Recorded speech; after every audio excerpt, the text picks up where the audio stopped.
नमस्कार, capital TV Bihar देख रहे हैं और मैं हूं आपके साथ शिवानी रतूरी। बिहार में रंगदारी और आपराधिक घटनाओं की बढ़ती वारदातें अब आम लोगों से लेकर जनप्रतिनिधियों तक की सुरक्षा पर गंभीर सवाल खड़े कर रही है।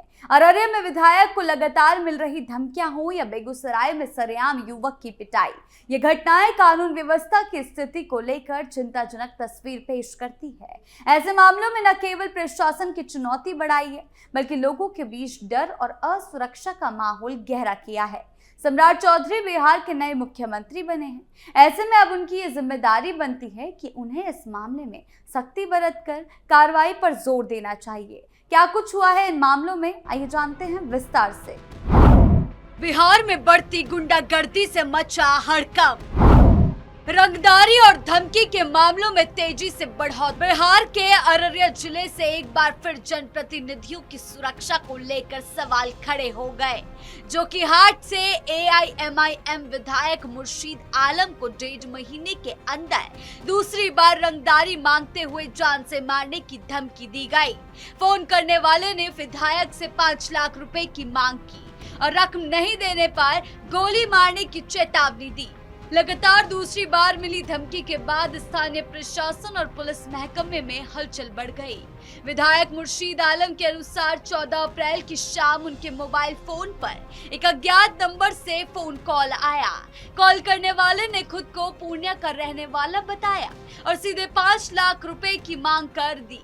विधायक का कहना है कि कॉल करने वाले ने धमकी भरे अंदाज में कहा उसके लोग हर समय उनकी गतिविधियों पर नजर रखते हैं और यदि रकम नहीं दी गई तो उन्हें गोली मार दी जाएगी। पहले कॉल के कुछ घंटे बाद विधायक को एक और कॉल आया।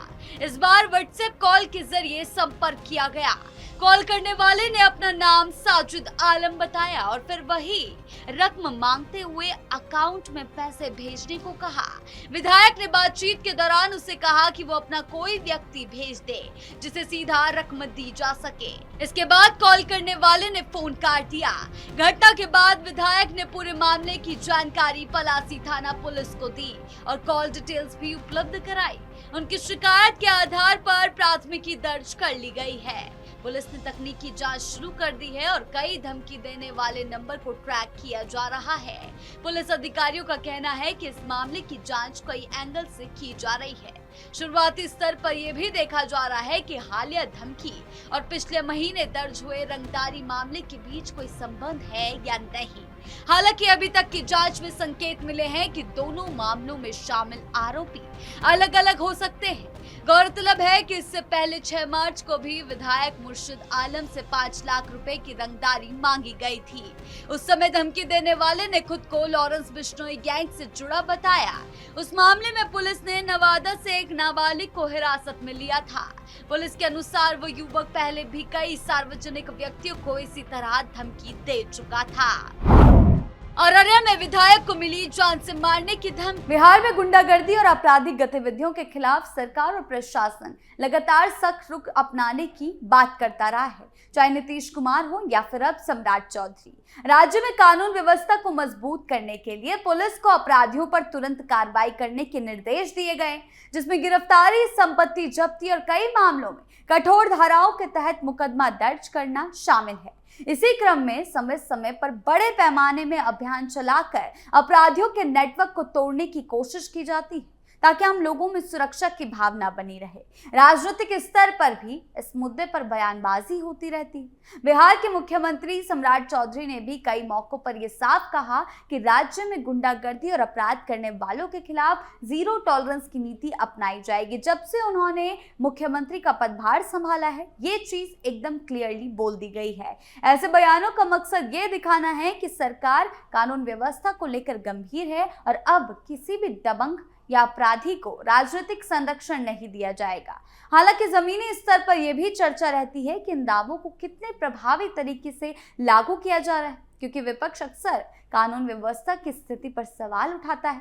गुंडागर्दी के खिलाफ कार्रवाई को लेकर सरकार का रुख सख्त बताया जाता है और प्रशासनिक स्तर पर पुलिसिंग और अभियान चलाकर अपराध नियंत्रण की कोशिश की जाती है, जबकि राजनीतिक बयानबाजी में भी इस मुद्दे को लगातार प्रमुखता दी जाती है। बेगूसराय में रंगदारी न देने पर युवक की पिटाई। बेगूसराय से भी एक सनसनीखेज मामला पिछले दिनों सामने आया था, जहां रंगदारी न देने पर एक युवक की सरेआम बेरहमी से पिटाई कर दी गई। इस पूरी घटना का वीडियो सोशल मीडिया पर वायरल हुआ। बताया जा रहा है कि मामला बेगूसराय के गढ़पुरा थाना क्षेत्र के मणिकपुर गाँव का है। वायरल वीडियो में साफ देखा जा सकता है कि कुछ युवक एक युवक को रास्ते में घेर लेते हैं और फिर क्रिकेट बैट, लात घूंसों से उसकी जमकर पिटाई करते हैं। पीड़ित युवक की पहचान कनौसी गुडियारी गांव निवासी रोहित कुमार के रूप में की गई। जानकारी के मुताबिक रोहित अपनी बुलेट बाइक से घर लौट रहा था, तभी रास्ते में कुछ युवकों ने उससे रंगदारी की मांग की। रंगदारी देने से इनकार करने पर आरोपियों ने उसे पकड़कर बेरहमी से पीटा। इस घटना के बाद इलाके में दहशत का माहौल है। वहीं वीडियो वायरल होने के बाद पुलिस ने मामला दर्ज कर लिया और पूरे मामले की जांच में जुट गई है। फिलहाल पुलिस आरोपियों की पहचान कर उनकी गिरफ्तारी के लिए छापेमारी कर रही है। ये घटना एक बार फिर इलाके में कानून व्यवस्था पर सवाल खड़े कर रही है।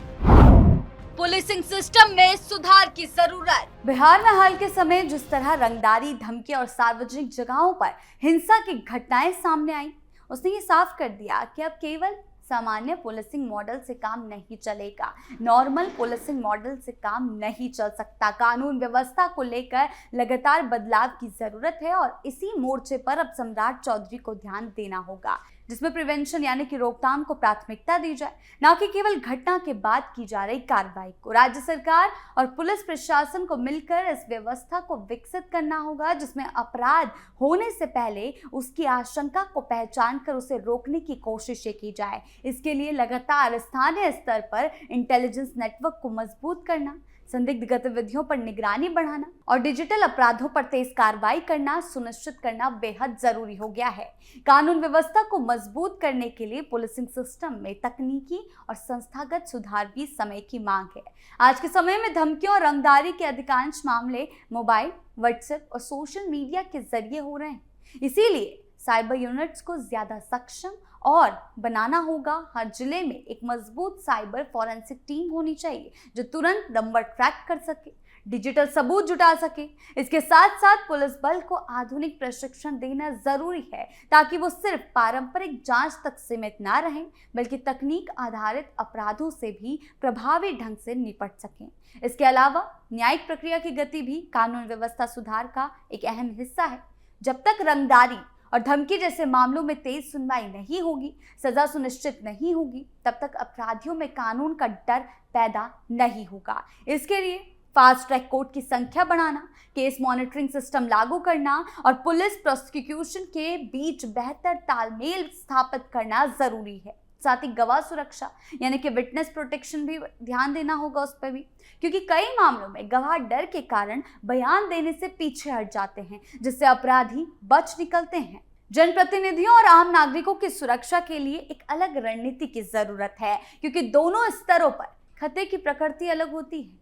जहां एक और जनप्रतिनिधियों को संगठित अपराध या राजनीतिक दबाव से खतरा हो सकता है, वहीं आम नागरिकों को स्थानीय दबंगई और असामाजिक तत्वों से। ऐसे में संवेदनशील क्षेत्रों की पहचान कर वहां पुलिस तैनाती, रात्रि गश्त और त्वरित प्रतिक्रिया दल यानी कि QRT की सक्रियता बढ़ानी होगी। इसके साथ साथ समुदाय आधारित पुलिसिंग को बढ़ावा देना होगा, ताकि लोग पुलिस के साथ सीधे जुड़कर सूचना को साझा कर सके। कानून व्यवस्था केवल पुलिस की जिम्मेदारी नहीं है, बल्कि ये पूरे शासन तंत्र की जवाबदेही है। राजनीतिक नेतृत्व, प्रशासनिक मशीनरी और पुलिस विभाग तीनों को एक साझा लक्ष्य के तहत काम करना होगा। केवल बयानबाजी या तात्कालिक कार्रवाई से स्थिति नहीं बदलेगी, बल्कि एक दीर्घकालिक और सख्त नीति की जरूरत है, जिसमें अपराध के प्रति जीरो टॉलरेंस की नीति को सचमुच वास्तविक रूप से लागू किया जाए। जब तक अपराधियों में ये भरोसा नहीं बनेगा कि कानून से बचना असंभव है या वो बच नहीं पाएंगे, तब तक ऐसी घटनाएं चुनौती बनी रहेगी। कुल मिलाकर सम्राट चौधरी के सामने भी ये बड़ी चुनौती है। देखा जाए तो बिहार में हाल के समय में रंगदारी, धमकी और हिंसा की घटनाओं ने कानून व्यवस्था को लेकर गंभीर बहस खड़ी कर दी है। अररिया में जनप्रतिनिधियों को लगातार मिल रही धमकियां, बेगूसराय में सरेआम हुई मारपीट जैसी घटनाएं ये संकेत देती है कि अपराधियों में कानून का डर कई स्तरों पर कमजोर पड़ रहा है। ऐसे हालात में केवल कार्रवाई या घटनाओं के बाद की गिरफ्तारी पर्याप्त यानी कि काफी नहीं है, बल्कि एक मजबूत और लगातार लागू होने वाली रणनीति की जरूरत है, जिसमें रोकथाम, तेज जांच और त्वरित सजा तीनों शामिल है। देखना होगा कि नई सरकार इन मामलों में कैसा फोकस रखती है और क्या कार्रवाई सुनिश्चित करती है। आपकी इस बारे में क्या राय है, हमें कमेंट सेक्शन में जरूर बताएं। धन्यवाद।